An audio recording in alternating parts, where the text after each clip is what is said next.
చూసుకున్నట్లయితే ఎట్టకేలకు మీరు ఇక్కడ చూసుకోవచ్చు అల్పపీడనం ఏ విధంగా దూసుకొస్తుందో ఏంటనేది. సో మనం చూసుకున్నట్లయితే ఆదివారం నాడు విస్తారంగా వర్షాలు అయితే రాబోతూ ఉన్నాయన్నమాట. ఆంధ్రప్రదేశ్ తెలంగాణలో విస్తారంగా వర్షాలు అయితే పడబోతూ ఉన్నాయి ఆదివారం నాడు. ఇప్పటికే మనకి వాతావరణంలో చాలా మార్పు అయితే రావడం జరిగింది. సో ఆదివారం నాడు రాష్ట్ర వ్యాప్తంగా మనం చూసుకున్నట్లయితే ఒక్క ఆంధ్రప్రదేశ్లో ఉత్తర కోస్తాను మినహాయించి మిగిలిన అన్ని జిల్లాల్లో కూడా వర్షాలు రాబోతున్నాయి. ఇక తెలంగాణ మనం చూసుకున్నట్లయితే తూర్పు తెలంగాణ, దక్షిణ తెలంగాణలో వర్షాలు అయితే రాబోతూ ఉన్నాయన్నమాట.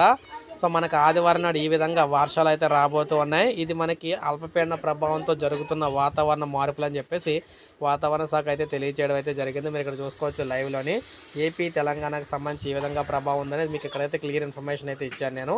సో ప్రతిరోజు అప్డేట్ ఇస్తూ ఉంటాను వెదర్ రిపోర్టు. ఒక లైక్ చేయండి, సబ్స్క్రైబ్ చేసుకోండి, మన ఛానల్ సబ్స్క్రైబ్ చేసుకొని ఫాలో అవుతానండి. ఎందుకంటే మన ఛానల్ ద్వారా ప్రతిరోజు వాతావరణ సమాచారం అనేది 2 రాష్ట్రాలకు సంబంధించి అందించడం అయితే జరుగుతూ ఉంటుంది అన్నమాట.